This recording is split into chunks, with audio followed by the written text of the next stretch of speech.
Halo semuanya, pernah nggak sih kalian ngerasa kalau hukum dan politik di Indonesia belakangan ini tuh bener-bener kayak benang kusut? Nah, di ulasan kali ini kita bakal bongkar habis-habisan sebuah topik yang lagi hangat banget. Kita akan coba ngurai peristiwa politik dan hukum di Indonesia lewat kacamata dan analisis tajam dari mantan Menko Polhukam Pak Mahfud MD. Siapin diri kalian karena kita bakal ngeliat langsung gimana birokrasi, dinamika hukum, dan kekuatan protes publik ini saling bertabrakan di panggung nasional. Coba bayangin deh, kalian adalah seorang pendiri startup raksasa, terbiasa kerja serba cepat, dan udah punya kekayaan yang luar biasa. Kalian masuk ke pemerintahan, murni buat ngabdi. Tapi tiba-tiba, boom, kalian malah terjerat kasus korupsi. Pertanyaannya, gimana ceritanya seorang miliarder teknologi bisa jadi tersangka korupsi, padahal dia nggak ngambil uang negara sepeser pun? Aneh banget kan? Nah, paradoks yang menjerat mantan Mendikbudristek, Nadiem Makarim ini bakal jadi pembuka ulasan seru kita hari ini. Biar nggak makin penasaran, ini dia 5 poin yang bakal kita bedah. Pertama, kasus Nadiem. Kedua, reshuffle kabinet Budi Arye dan Sri Mulyani. Ketiga, anatomi sebuah protes. Keempat, RUU perampasan aset. Dan kelima, masa depan demokrasi kita. Yuk, langsung aja kita mulai. Bagian pertama, kasus Nadiem, inovasi melawan birokrasi. Kalau kalian mikir kasus Nadiem Makarim ini murni soal keserakahan pribadi, wah, kalian kehilangan poin utamanya. Pak Mahfud MD ngelihat ini lebih ke benturan keras antara mentalitas gaspol ala startup ngelawan tebalnya tembok birokrasi. Kok bisa? Di hukum itu ada istilah mens rea atau niat. Dalam kasus pengadaan Chromebook, Nadiem itu udah bikin grup WhatsApp buat tim intinya bahkan sebelum dia resmi menjabat. Buat orang startup, ini tuh proaktif. Tapi di mata hukum, inisiatif jalan pintas atau potong kompas ini justru bisa diartikan sebagai niat yang sengaja buat nabrak prosedur. Biar lebih gampang gini, di hukum itu ada 2 jenis pelanggaran. Pertama, mala inse. Ini emang pada dasarnya jahat, kayak sengaja nyolong atau mukul orang. Jelas, Nadiem gak ngelakuin ini. Nah, yang kedua ini namanya mala prohibita. Artinya, sesuatu itu salah cuma karena aturan bilang itu dilarang. Ibaratnya nih, kalian nyetir mobil tapi nggak bawa SIM. Kalian nyetirnya aman, santai, nggak nabrak siapa-siapa. Tapi tetap aja kena tilang kan kalau ada razia. Nah, niat Nadiem buat kerja cepat demi negara ini, sayangnya masuk ke ranah mala prohibita di dunia birokrasi. Kebayang kan bedanya? Di dunia startup, insting kalian pasti move fast, bikin grup WA, potong birokrasi yang lambat, dan langsung sikat. Tapi kalau di pemerintahan, wah beda cerita. Kalian wajib nunggu anggaran disahkan dulu, harus lewat protokol e-katalog yang ketat, dan mesti ngehormatin rekam jejak. Padahal proyek Chromebook ini sebelumnya udah pernah ditolak loh sama menteri yang lama. Jadi insting gerak cepat yang nabrak rambu-rambu birokrasi inilah yang malah ngebuka celah pidana korupsi. Kenapa? Karena berpotensi merugikan negara gara-gara prosedurnya yang cacat. Kita masuk ke bagian kedua. Reshuffle kabinet, Budi Arye dan Sri Mulyani. Reshuffle atau perombakan kabinet kemarin itu bukan sekedar ganti-ganti posisi biasa loh. Coba kita tengok skandal judi online alias judol di Kominfo zaman Budi Arye. Mahfud MD ngasih kritik tajam banget di sini soal apa yang beliau sebut sebagai akuntabilitas intelektual. Langkah awalnya gimana? Ada orang yang jelas-jelas gak memenuhi syarat, direkrut cuma modal klaim jago IT. Langkah kedua, standar seleksi kali background check birokrasi dilewatin gitu aja. Akibatnya di langkah ketiga, orang yang direkrut ini malah ngebuka pintu dan jadi pelindung buat sindikat judi online. Gila kan? Ketidakcakapan milih anak buah ujung-ujungnya bikin sistem nasional kita kebobolan. Di sisi lain, ada cerita soal Ibu Sri Mulyani, sosok menteri yang reputasinya udah diakui dunia internasional. Menjelang reshuffle-nya, sempat bocor kabar kalau beliau tuh sebenarnya udah mau ngajuin pengunduran diri. Alasannya cukup bikin kaget, beliau ngerasa sangat nggak aman dan kecewa berat setelah rumahnya dapat ancaman penjarahan pas lagi ada protes dan perlindungan dari aparat kerasa minim banget.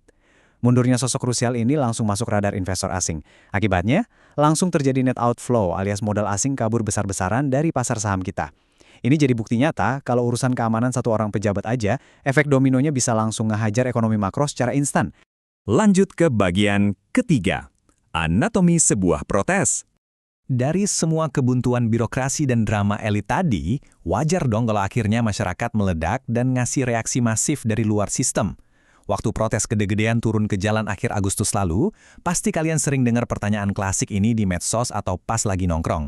Sebenarnya, siapa sih dalang dibalik semua protes ini? Apa ini murni pengalihan isu dari masalah pemakzulan? Ataukah ada elit politik yang mendanai ini semua? Mari kita bedah analisisnya. Jadi ada 3 teori utama yang beredar. Teori pertama bilang ini murni cuma pengalihan isu. Teori kedua yakin banget 100% kalau ini didalangi tokoh tertentu. Tapi analisis Mahfud MD lebih condong ke teori ketiga. Protes ini awalnya benar-benar organik. Kenapa? Karena tuntutan mahasiswa dan buruh ini sebenarnya udah disuarain selama 10 bulan berturut-turut, tapi terus-terusan diabaikan sama pemerintah. Kemarahannya itu asli dan nyata. Sayangnya, pas masa demonstrasi udah membesar di jalanan, barulah para penumpang gelap seperti oportunis politik atau perusuh yang terorganisir masuk buat ngebajak gerakan tersebut dan nyiptain kekacauan. Dan dari sini kita bisa ngelihat dengan jelas gimana kekuasaan bereaksi terhadap tekanan. Prabowo Subianto ngerespon krisis ini pakai strategi quick wins atau kemenangan cepat. Langkah pertamanya, aparat diperintahkan buat nyetop kerusuhan seketika dan nangkep para perusuh. Kedua, buat ngeredam emosi publik, dieksekusilah reshuffle kabinet yang emang udah dituntut sama masyarakat. Ketiga, ngasih janji komitmen buat revisi undang-undang politik yang bermasalah. Ini tuh benar-benar trade-off politik tingkat tinggi. Sebuah respon super cepat untuk nyetabilin lagi situasi negara. Sekarang kita masuk ke bagian keempat, RUU Perampasan Aset. Kita coba zoom out sebentar dari individu-individu tadi dan ngelihat ke satu pertempuran sistemik yang paling krusial. Kenapa sih RUU Perampasan Aset yang udah lama mandek ini penting banget? Pak Mahfud MD ngutip satu data dari Bank Dunia yang benar-benar ngebuka mata. Kalau ditanya apa yang bikin sebuah negara itu sukses dan maju, jawabannya bukan sekedar tambang batu bara atau minyak. Bayangin, 44% kunci kesuksesan sebuah bangsa itu ada di penegakan hukum. Sumber daya alam yang melimpah ruah itu nyumbangnya cuma sekitar 23%. Jadi intinya, tanpa hukum yang tegas, seperti merampas hartanya para koruptor, kekayaan alam kita nggak akan pernah cukup buat bawa bangsa ini maju. Nah, yang bikin RUU ini super ditakutin tuh cara kerjanya. Kalau pakai sistem sekarang, koruptor masih bisa nyembunyiin uangnya bertahun-tahun sambil nunggu proses pidana yang jalannya lambat banget. Tapi RUU Perampasan Aset ini motong kompas. Pertama, begitu ada aset yang dicurigai, langsung diidentifikasi. Kedua, detik itu juga jaksa pengacara negara bisa nyita aset itu lewat pengadilan perdata. Ketiga, urusan ngebuktiin dari mana asal-usul tuh barang, itu urusan belakangan, dan koruptornya yang harus buktiin. Konsep dimiskinkan seketika inilah yang bikin koruptor gemetar ketakutan. Gak heran kan, kalau legislatif terus nunda pengesahannya, walaupun presiden sendiri udah menekan. Bagian kelima, sekaligus yang terakhir, masa depan demokrasi. Kita udah ngebahas soal niat hukum, bongkar pasang kabinet, jalanan yang penuh protes, sampai RUU yang ngaret. Kalau kalian ngerasa frustrasi ngeliat ini semua, tenang, ada kabar baiknya. Sistem kita, seberapapun birokratisnya, terbukti masih bisa ngerespon tekanan loh. Protes organik yang terjadi kemarin itu sama sekali nggak sia-sia. Tekanan publik yang masif itulah yang pada akhirnya jadi cambuk yang maksa para elit politik buat bereaksi. Berkat aksi demonstrasi itu, RUU Perampasan Aset yang udah bertahun-tahun diabaikan, sekarang dijanjikan masuk lagi ke agenda prolegnas di tahun 2026. Ini membuktikan satu hal. Tekanan publik itu adalah tuas yang sangat vital dan benar-benar berfungsi di negara kita. Saya pengen ngegarisbawahi satu kutipan yang sangat optimis dari analisis kita hari ini. Pak Mahfud MD bilang, demokrasi selalu memberikan momentum periodik untuk memperbaiki keadaan. Coba diresapi. Ini berarti, walaupun hukum kita kadang kerasa compang-camping atau birokrasi kita membingungkan, sistem demokrasi itu punya semacam mekanisme otomatis buat ngoreksi dirinya sendiri. Bisa lewat pemilu tiap 5 tahun, lewat reshuffle kabinet, atau bahkan lewat protes publik yang sah. Harapan untuk perbaikan itu akan selalu ada. Nggak kerasa kita udah ngurai banyak banget kerumitan hari ini. Mulai dari gaya startup yang nabrak dinding birokrasi, kabinet yang dibongkar pasang, sampai ngebahas kekuatan suara kalian di jalanan dan di kotak suara.